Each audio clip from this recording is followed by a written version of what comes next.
According to HUD, there are more than 600,000 homeless people every night in this country. 1/3 of those are women.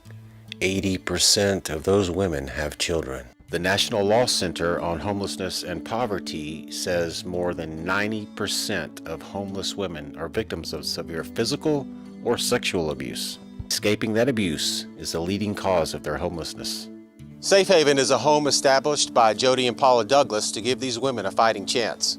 A chance to start the healing process, rebuild their lives, and reconnect with their families. Safe Haven was started out of a need. God's given me a heart for the hurting, and He's helped me meet women along the way who needed a home, a place to rebuild. So my part is to come alongside to encourage them, to help them understand what God has for them, and to help them get healthier, spirit, body, and soul. 4 years ago, my cousin Eva died. She loved plants, she loved life, she loved animals, she loved working with the homeless, but she also understood addiction. And somehow with her death, God gave me a deep love for those who struggle with addiction, that it's not His idea. Then with Jody's support, I resigned my teaching career and started working with families to help them and to promote a drug-free, violent-free, and suicide-free community. God just seems to bring the women to me that come to Safe Haven. Jennifer was the first resident. She had been homeless for about a week, sleeping wherever she could, hoping to see her children at DFACS. There was a house for rent that Jody and I had asked about. We had signed the lease. It became Safe Haven. Before the power was even turned on, Jennifer slept there. Phone calls play a big part. I received a call from someone who needed a ride from Paulding Detention, and that ultimately led to my meeting Cora. I met Paula last year when I went to visit a friend in the hospital that had relapsed. A few months later, I relapsed and tried to overdose on pills, tried to commit suicide. The circumstances were that if you were in the hospital under suicide watch, you weren't allowed to come back to visit. But somehow Paula managed to get back to see me. When she came in, she told me that I was loved, that God loved me, that I wasn't alone, and that I had something to live for. And I'll never forget that day. Another day, I was driving someone else, helping them with what they needed, and I saw Kim walking down the road. I knew she was in a tough spot, and I just felt the urge to stop and ask if she needed help. We became friends. Later, she came to live at Safe Haven.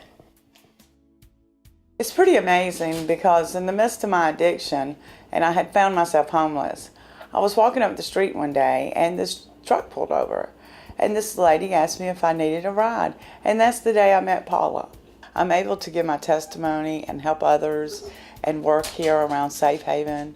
Also, I've been blessed by little by little mending my relationships with my siblings, my mother. Me and my son are still estranged, but the Lord is going to take care of that in due time. And once here, Safe Haven provides these women a home, a safe, a drug-free home, a place where they can build friendship and get to know the heart of God. It provides the basics, provides shelter, food, shower, laundry, a bed, a place where they can help each other and they can become true friends. The living room has opened up possibilities for support group meetings, for prayer, for Bible study. And our dining room table, it has become a very special place, a place to meet around, to have meals, to get to know each other better, to plan for the ministry and outreach, as well as to talk about what each woman needs in the home. A huge part of what Safe Haven provides is internet access for identification, for job searching, whatever's needed.